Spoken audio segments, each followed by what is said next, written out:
I mean, Eastern Maine's we're a large hospital. We've got a fair number of resources, and now I've got my colleagues in some of these smaller hospitals where overnight you may have a nurse, a tech, and a PA in the emergency department who are starting to see these patients.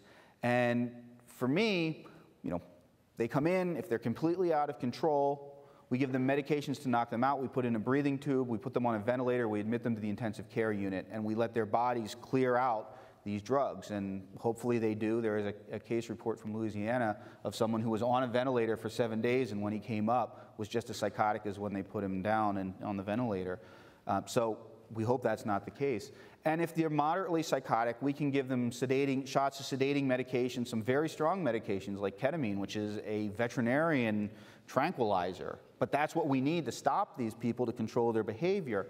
And so we do that, and we have the resources, although it strains us, to monitor these patients. And then I think about my colleagues in these small emergency departments, 4 beds, 10 beds total in the hospital, and they have to try to manage these patients as well. And in some ways, my greatest fear is that this is going to metastasize from the more urban areas where we've got more resources to these small hospitals and just overwhelm them, and then people with other medical complaints or other traumatic complaints just won't be able to get care. There won't be the resources because they'll be consumed by these patients who just take up a disproportionate number of resources for their drug abuse.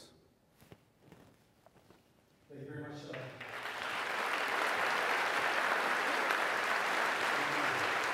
Jonathan, Tony, Tom, Ron, thank you so much. Appreciate it. One of the great things about this event is that it is being recorded and will be available for download.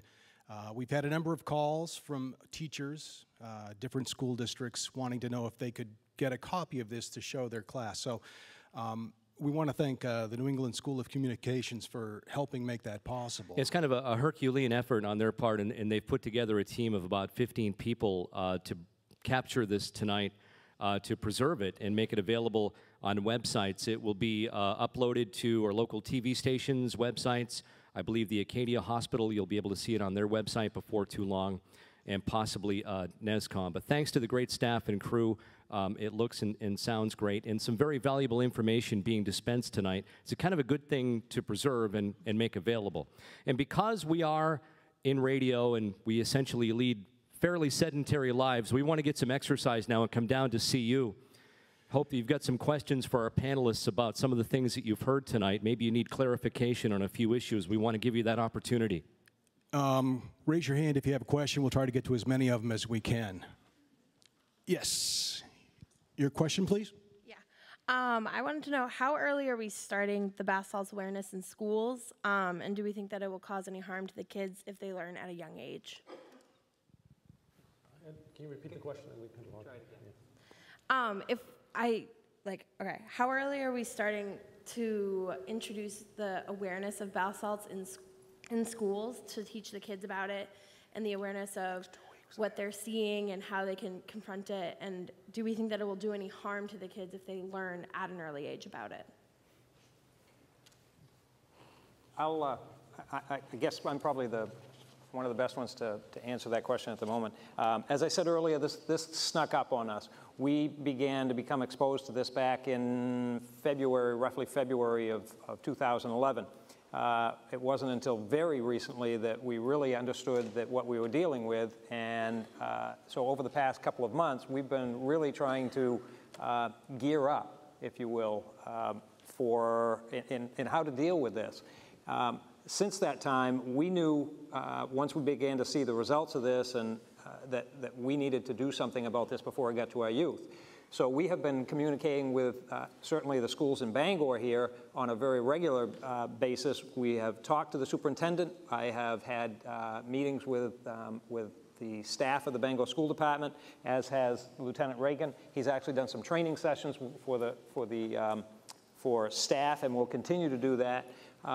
As far as direct education for school children, at the moment we're leaving that up to the schools. We're leaving that up to the staff at the schools. And the reason is because we're still trying to learn as much as we can about this as we go until we get some sort of a formal understanding, a much better formal understanding of what these drugs are about and how they can be treated and so forth. we have to turn to the schools for that, and we also have to turn to you as a community, and we also have to turn to the parents. And this is the time. Believe me on this. If you have never, for you parents out there, if you have never talked to your children about using drugs or not using drugs, now is the time. You can be proactive. This is our time to be proactive, but you need to be educating your own children. First, you need to educate yourselves, because as most of you know, your teenagers know more about drugs that are out there than you do. So you need to educate yourselves, you need to educate your children, you need to talk to them so that they don't start using these drugs. It is up to us as a community, and not just a police department or a school department, to try and educate our community and our children. Would go along with what Chief said in terms of like the education. Again, when we talk about schools, it's not just young kids. I'm talking about all the way up to even UMO, which is just as, you know, a vital resource in terms of just, you know, potential place where this could happen. Certainly education to the kids would be important. Educating the parents is going to be, I think having town halls like this, for many town halls within the school. I think the answer lies with you all. I mean, we can provide the tools. I mean, you guys, we you know, this is a big kitchen. I mean, we provide the ingredients, you're the cook. So, so you know, you guys can take it back to your community and to your schools and basically work with the kids, you know, with different schools with different characteristics and so forth, and see what they can do. You have to own this, and these kids have to own this, and that's the only way to make this stick. So. Next question. I actually have two questions. The first one is, are the materials for bath salts and all this, is this a legitimate product that's being used wrong, or is this specifically being shipped here to make drugs? And the second one is, what is being done from a legislative standpoint, and what's the time frame on it? These drugs are manufactured specifically for their intoxicating effects.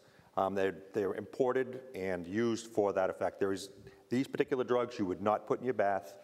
You wouldn't put them in your plants. You wouldn't use anything else. But that's all these drugs are made for, is for the drug abuse. I'll add just a little piece to that, and that is that once these drugs, once there's a ban put on these drugs, there's another drug out there waiting to come forward. It's already sitting there. These are called designer drugs, and they're called that for a reason. People, these chemical engineers and chemists are creating these drugs by slightly altering the chemical makeup of a drug that already exists. They slightly alter it, so now it doesn't fit the law. So you ban this one, and the next one is already to come. It doesn't fit the law because it's chemically different. When that one's banned, the next one will come along because they're altering it just a little. They're designing it for that purpose. In answer to your second question, and please correct me if I'm wrong, I believe that it had to do with the legislature and the laws that were out there. Yes. Let me say that, first of all, the legislature, and I don't always try and defend the legislature.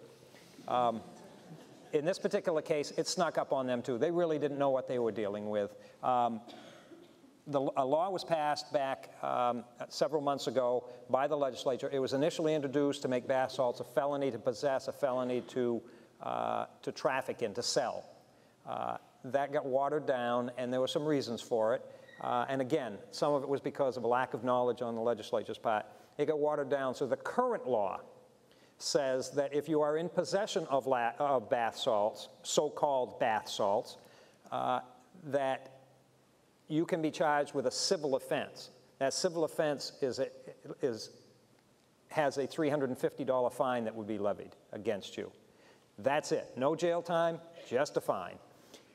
If you traffic in, if you sell, furnish, give away bath salts to somebody else, you're now trafficking in it or furnishing in it. And the penalty for that is a Class E misdemeanor. It is the lowest of the misdemeanors. It is the lowest of the criminal offenses. And that carries with it a penalty of up to 6 months in jail. First offense, reality, not going to happen. You may get a fine for it. What's coming in the future? By the end of this month, I anticipate very strongly that because the legislature has sat up and taken notice, and the governor has also taken notice, that there will be emergency legislation that the governor, I anticipate, will sign once it goes through the legislature. There will be emergency legislation that will make possession of bath salts at least a misdemeanor, and trafficking in bath salts a felony, a Class C felony. With, on the federal level, if you've been reading the paper, you know that the federal, that DEA is taking emergency steps to ban this federally. It does take a little bit of time for that to happen because they have to post it. It has to be out for the public, no less than 30 days. They just did this several days ago. It's got to be out there at least 30 days, and then it takes some time to move to the next step to finalize that ban. That ban can be in existence for a period of time until it's finally enacted into final law. That legislation would make this a Schedule I drug under the Controlled Substances Act, and that would be some extreme deterrence for this. Will that be the end-all for it so that now we can relax? Absolutely not, because the federal law will give the states some ability to judge how they should be dealing with it, but it is not going to take care of everybody who was arrested selling it. You know, we need to continue to work diligently at this. And just to reinforce something that the Chief mentioned in the answer to the first part of the question, methadone was first synthesized. This is one of the major the ingredients, methadone or MDPV, was first synthesized in the 1920s, and MDPV was first synthesized in 1969. There are untold number of synthetic drugs like this that have been discovered, and then for reasons, mostly because people who discovered them said, well, that's not what I was going for, let's just kind of put this to the side. That's all out there on the internet. And so really it was in the early 2000s that closet chemists found these and started synthesizing them. And it's not, unfortunately, all that hard to take them and change one group on the chemical structure and make it something else that the law no longer applies to. And so even with the ultimate banning, the next drug is out there and waiting too. So it's not just these drugs. We need to get people to understand as a class of drugs what the issues are. We have a question. I contacted one of my federal colleagues last week after I heard about this banning thing, and I said, wow, this sounds like maybe it's a step forward. And he said, yeah, it's a step forward. But he is actually scared still because it all means is now you're going to bypass the middleman. You're going to order straight from the supplier for the drugs instead of getting it through some person over here in the store. So, and there's no regulation ban because a lot of these guys are shipping it through UPS and FedEx, and you know they don't search every box that comes in. So I think it's going to be a challenge still to how to regulate this. We have a question over on this side of the room. Yes, I just wanted to know how the drug is actually taken. Does it have to be injected, or can you just swallow it, or is it? Yes. You can, not that you should, but you can snort it, you can shoot it up, you can smoke it, you can swallow it, and it can be taken rectally. And people will do it all the different ways depending on their circumstances and what they think is going to be best for them. One of the more common methods is to take a piece of tin foil, put the drugs on the tin foil with a lighter underneath it, and heat it up. And those fumes that come off the drugs, they'll take in with a straw or a Bic pen, hollow Bic pen, and they'll just inhale those fumes as the drug burns up. What they found in that CDC report was, though, there's no difference in terms of severity of symptoms, whether you take it by, smoking it or shooting it. You still get the same bad effects. So, I mean, when you shoot it, you always have issues you got to worry about infecting, like the IV drug users, they infect, the shoot site, the injection site with cellulitis and all kinds of other stuff. And, God knows what else they're putting with the bath salt. So it's a problem, so.